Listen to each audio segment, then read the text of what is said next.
आज हम पंचायती राज व्यवस्था पर चर्चा करेंगे। ध्यान रखिएगा, बहुत ही महत्वपूर्ण है। पंचायतें जो है ना, लोकतांत्रिक विकेंद्रीकरण प्रक्रिया पर शुरू की गई। भारत में पहली बार, प्राचीन काल में नहीं जाते हैं, प्राचीन काल में पंचायत जैसी व्यवस्था तमाम जगहों पे दिखती है, लेकिन हम चर्चा करेंगे। पहली बार 1882 में रिपन ने स्थानीय स्वशासन की शुरुआत की थी, जिसको स्थानीय स्वशासन का मैग्ना कार्टा भी कहा जाता है।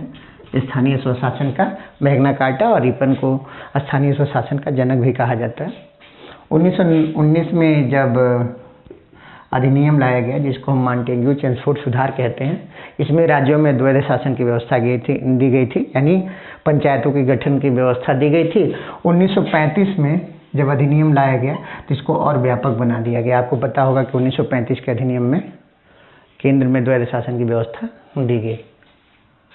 आज़ादी के बाद शुरुआत से ही प्रयास होने लगे।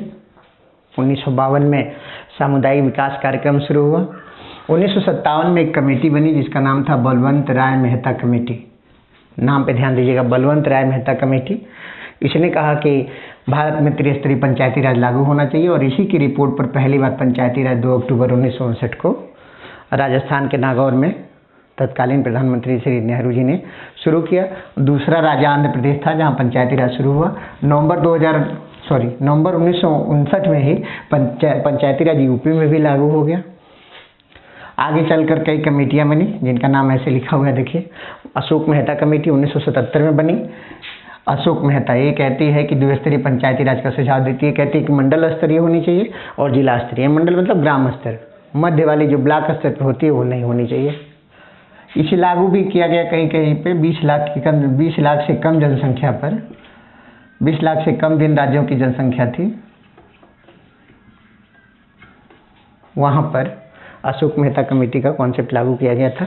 तो याद रखिएगा, बलवंत राय मेहता 3 शब्द तो त्रिस्तरीय पंचायती राज, अशोक मेहता 2 शब्द तो 2 स्तरीय पंचायती राज। ठीक है, अब देखिए,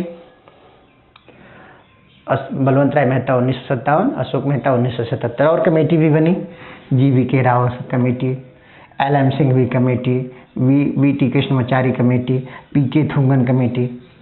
और अनुसूचित क्षेत्रों में पंचायती राज को लागू करने के लिए एक भूरिया कमेटी आई, उसने एक रिपोर्ट दिया।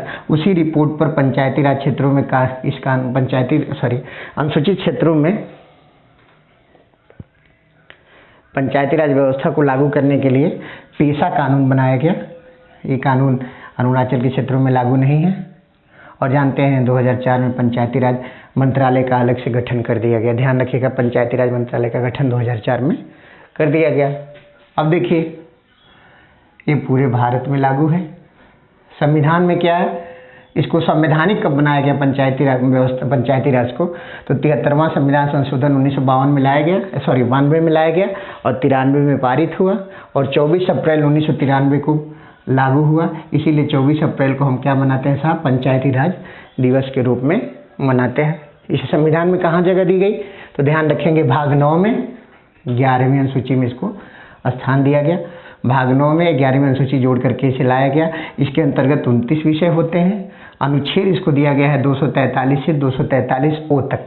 ठीक है ना, टोटल 16 पार्ट में है, 16 अनुच्छेद कह सकते हैं मोटा मोटी। 16 भाग हैं इसमें, 243 से 243O तक 16 भाग हैं। अब देखिए, पंचायतों को ना संवैधानिक बनाने के लिए राजीव गांधी सरकार ने भी प्रयास किया था।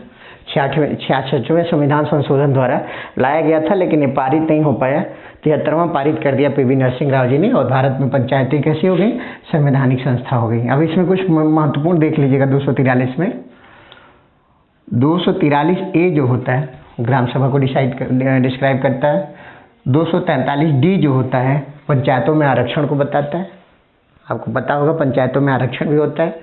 SC ST और महिलाओं के लिए आरक्षण होता है, जो कम से कम 1/3 होना चाहिए, यानी 33% होना चाहिए। ठीक है ना। 243 आई से वित्त आयोग का गठन है। 243 आई से किसका गठन है साहब, वित्त आयोग का गठन है। 243 के से चुनाव आयोग का गठन है। ठीक है ना। राज्य वित्त आयोग 243 आई और राज्य चुनाव आयोग 243 के पंचायती राज चुनाव और नगर निकाय के चुनाव कराने के लिए राज्य चुनाव आयोग का गठन किया गया 243 से, और वित्त आयोग का गठन किया गया जो राज्य और पंचायतों को भी धन का वितरण करता है, तो इसका है अनुच्छेद 243 आई। अब एक महत्वपूर्ण बात है कि संविधान में पहले से ही अनुच्छेद 40 में दिया गया था कि पंचायतों का गठन करने के लिए राज्य चाहे तो कर सकता है, क्योंकि ये जानते हैं नीति निर्देशक तत्वों में है तो राज्य की मर्जी है करे या न करे, उसको चैलेंज नहीं किया जा सकता, ये बाध्यकारी नहीं होता है। अनुच्छेद 40 में व्यवस्था थी कि पंचायतों का गठन किया जाए, ठीक है ना। लेकिन 73वें संविधान संशोधन द्वारा शामिल कर लिया गया, तो पंचायतें हर पूरे भारत के हर राज्य में हैं आज की डेट में, ठीक है। अब देखिए इसमें क्या होता है कि पंचायतों के चुनाव होते हैं, तो चुनाव की प्रक्रिया समझ लीजिएगा। एक ग्रामीण क्षेत्रों में होती हैं पंचायतें, कहाँ होती हैं साहब? ग्रामीण क्षेत्रों में। तो ध्यान रखिएगा, पंचायतें ग्रामीण क्षेत्र में यानी पंचायती राज ग्रामीण क्षेत्र में, और नगरीय निकाय की व्यवस्था टाउन एरिया में। टाउन एरिया और के लिए नगरीय निकाय की व्यवस्था, और ग्रामीण क्षेत्रों के लिए क्या साहब? पंचायती राज की व्यवस्था। चुनाव 5 वर्ष पर होते हैं। माली कार्यकाल अगर खत्म हो गया तो 6 माह के अंदर चुनाव करा लिए जाने चाहिए। राज्य निर्वाचन आयोग 1994 में बना, अभी मैंने आपसे बताया था।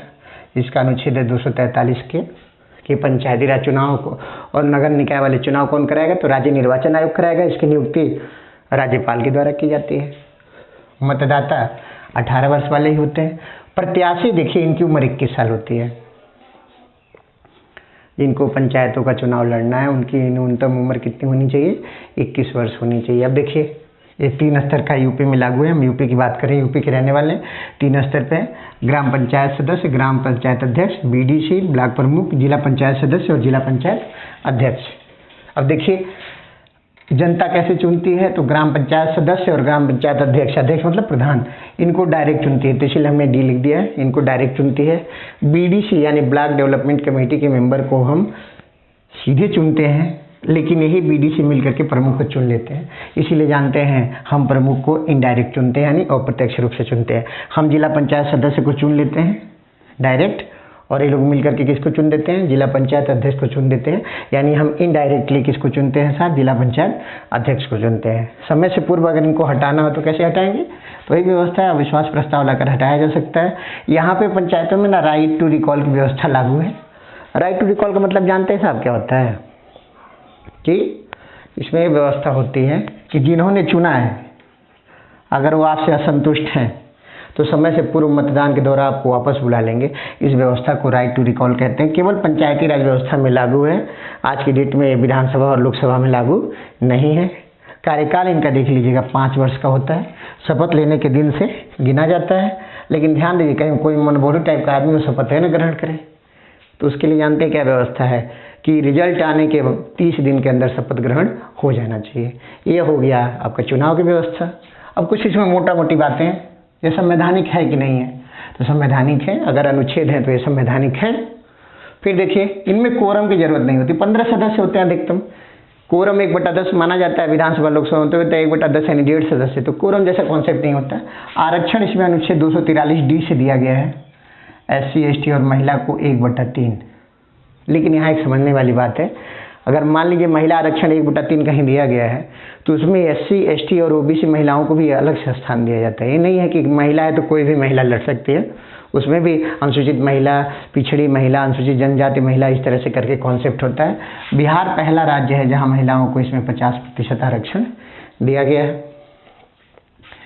पंचायती चुनाव में नोटा की व्यवस्था नहीं। अभी हाल ही में यूपी के चुनाव खत्म हुए तो सब आपने सुना होगा, नोटा की व्यवस्था नहीं है। पैसे का वितरण कैसे होता है? राज्य सरकार और पंचायतों की, तो राज्य वित्त आयोग जो होता है अनुच्छेद 243 आई से इसका गठन हुआ है। यह पैसे का वितरण करता है कि राज्य सरकार और पंचायती राज संस्थाओं के बीच। अब यहाँ एक कॉन्सेप्ट आता है ग्राम सभा और ग्राम पंचायत का, ध्यान से सुन लीजिएगा। ग्राम सभा और ग्राम पंचायत का जानते हैं, ग्राम सभा में क्या होता है ना, गाँव के केवल वही लोग शामिल होते हैं जिनकी उम्र 18 साल हो चुकी रहती है, उनको ग्राम सभा कहते हैं। और ग्राम पंचायत में ना गांव के सभी लोग शामिल होते हैं। तो ये बताइए ग्राम पंचायत में गांव के सभी लोग यानी बड़ा वाला बक्सा, और ग्राम सभा में गांव के केवल वो लोग जिनकी उम्र 18 साल हो सकी है, छोटा वाला बक्सा। यानी ग्राम सभा का सभी सदस्य ग्राम पंचायत का सदस्य होता है, लेकिन ग्राम पंचायत का सभी सदस्य ग्राम सभा का सदस्य नहीं होता है, ये ध्यान देना है। अगर आपसे कोई कहे कि चुनाव में भाग कौन लेता है, ग्राम सभा की ग्राम पंचायत, तो आप बताएंगे ग्राम सभा भाग लेती है, क्योंकि जानते हैं 18 साल से ऊपर वाले ही लोग वोट डालने में भाग लेते हैं। ग्राम पंचायत में गठन में एक बात ध्यान रखिएगा कि 1000 की जनसंख्या होगी तभी ग्राम पंचायत का गठन किया जा सकता है। तो इतना मोटा मोटी आपकी पंचायती राज व्यवस्था थी। इसमें एक चीज़ और जोड़ लीजिएगा, जिस तरह से पंचायती राज व्यवस्था है ठीक उसी तरह से नगर निकाय की व्यवस्था होती है। 74वें संविधान संशोधन 1993 द्वारा 12वीं अनुसूची संविधान में जोड़ी गई, जिसमें नगर निकाय को शामिल किया गया। उसमें भी 3 स्टेप होते हैं, नगर निगम, टाउन एरिया, नगर पालिका और नगर निगम, ठीक है ना। उनमें भी चुनाव लड़ने की उम्र 21 साल की होती है, उनमें वहाँ के लोग वोट दे सकते हैं। लेकिन उनमें एक बात ध्यान रखना है, चाहे सदस्य हो, नगर पालिका का हो, टाउन एरिया का हो या नगर निगम का हो, चाहे सदस्य हो चाहे अध्यक्ष हो, दोनों केसेस में हमको हमेशा ध्यान देना है कि सबको डायरेक्ट पब्लिक चुनती है। लेकिन पंचायतों में ऐसा नहीं होता है। पंचायतों में भी मैंने आपको बताया कि पंचायतों में क्या होता है कि केवल ग्राम सभा सदस्य और ग्राम सभा अध्यक्ष को जनता सीधे चुनती है। बीडीसी को चुनती है लेकिन ब्लॉक प्रमुख को नहीं चुनती। जिला पंचायत सदस्य को चुनती है लेकिन जिला पंचायत अध्यक्ष को नहीं चुनती है। लेकिन नगर निकाय में ऐसी नहीं है। नगर निकाय में चाहे वो सदस्य हो चाहे अध्यक्ष हो, दोनों को पब्लिक सीधे सीधे चुनती है। 21 वर्ष की उम्र होनी चाहिए। उनका भी 74वां संविधान संशोधन 1993, उनके विषय जो होते हैं, पंचायतों में 29 विषय होते हैं तो नगर निकाय में 18 विषय हो जाते हैं, क्योंकि पंचायतों में कृषि भी शामिल होती है, इसलिए संख्या ज़्यादा होती है। अब एक बड़ी बात ध्यान रखिएगा, लास्ट पॉइंट इसमें, कि ग्रामीण क्षेत्र में पंचायती राज व्यवस्था लागू है जबकि शहरी क्षेत्रों में नगर निकाय की व्यवस्था लागू है। तो ग्रामीण और शहरी क्षेत्र में क्या अंतर क्या होता है, तो ध्यान रखिएगा। टाउन एरिया या नगर उनको कहते हैं जो 3 शर्तें पूरी करते हैं। ध्यान सुनिएगा, 3 शर्तें पूरी करते हैं। नंबर 1, जहाँ की जनसंख्या 5000 से अधिक हो। नंबर 2, जहाँ की जनसंख्या घनत्व 400 से अधिक हो। नंबर 3, जहाँ पुरुषों की कार्यशील जनसंख्या का कम से कम 3/4 भाग कृषि को छोड़ करके अन्य कोई कार्य करता हो। 3/4 पुरुषों की कार्यशील जनसंख्या का भाग कृषि छोड़कर और कोई कार्य करता है, उसको टाउन कहते हैं। और अगर ये तीनों शर्तें पूरी नहीं करता है कोई क्षेत्र तो उसको ग्रामीण क्षेत्र कहते हैं। तो ग्रामीण क्षेत्रों में पंचायती राज व्यवस्था और शहरी क्षेत्रों में नगर निकाय की व्यवस्था होती है। मेरी समझ में आपको समझ में आया होगा। धन्यवाद।